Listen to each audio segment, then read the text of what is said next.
Welcome to another RackForms Explainer. In this episode, we're going to be talking about web services. Now, web services are obviously really important to a lot of the business practices that we perform on the web these days. We need to fetch values, send it to other places, etc. And at RackForms, web services are a first-class citizen. You can use them to do pretty much anything you would with a database call within RackForms, and that includes pulling values out and then populating form fields. So that's what we're going to show in this video. But of course, in order to show web services, we need a web service to call.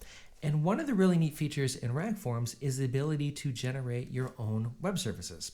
And that is possible by the fact that for any page that we have on our job, I can tell that page to just export its head code. Now, head code in RackForms is just a section of the page where we can write custom code. And so in this case, then, I'm exporting my page as head code only. And the head code is just literally taking a get variable called name and printing it out if we have a value.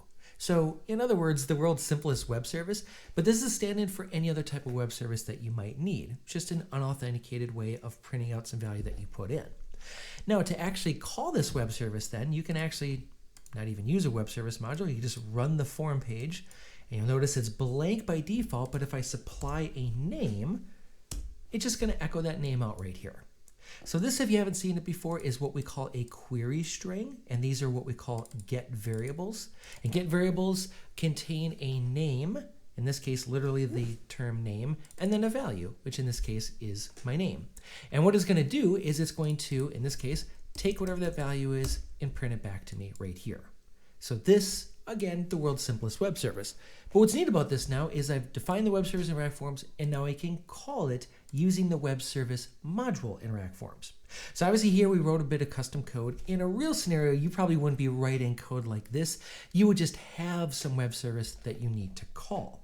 And so if you don't plan on writing your own web services, you just literally ignore this right here, right? Like this could just be any other place that you'd be getting information.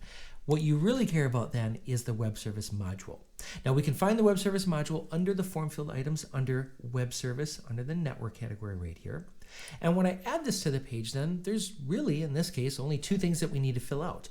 The first is the location of the web service. And in this case, it's just literally this URL right here. So if I wanted to, I could just copy and paste this into this box. I'm going to remove the query string because we want to make that dynamic. But we're going to tell it where the web service is.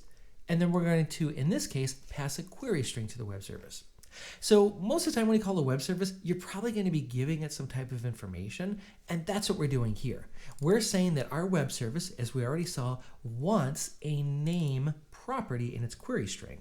So we'll actually supply that. We'll say your name is equal to, same as we have right here, so name is equal to, and then we're going to do something cool here. We're going to pass the value in dynamically.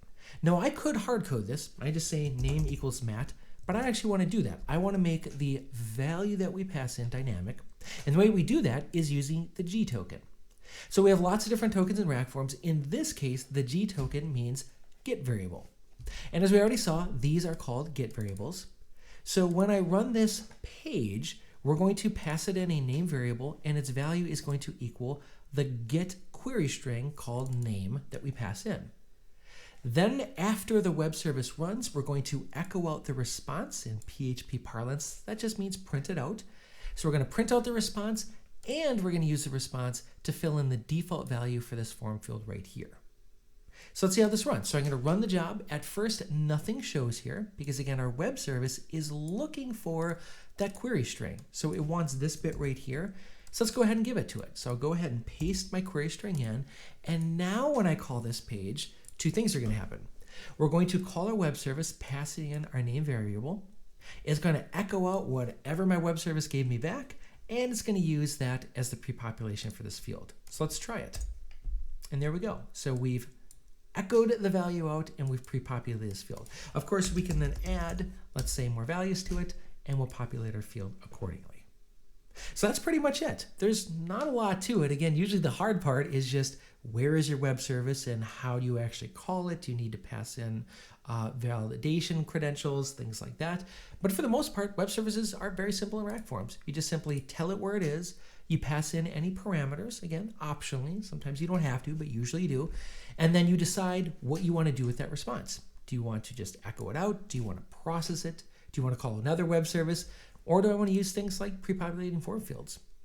Of course, we can also, we're not going to look at it in this video because it's really just the same thing, but you can also then call a web service in RackForms just as easily to, for example, send data somewhere. So again, in this case, we're calling a web service and passing in data, but on the submission page of a job, for example, we can again call a web service, and that web service can, for example, then push in form fields, upload images. Pretty much anything you do in a web service, you can do in RackForms. And as we kind of scroll through the options right here, we have a lot of different options that we can pass. We can even call SOAP calls here as well. So that's our description of the web service module in RackForms. I hope you found this interesting. And as we always like to say, questions or comments, please let us know in the comments below or email us directly at info@rackforms.com. Thank you so much and hope you enjoyed.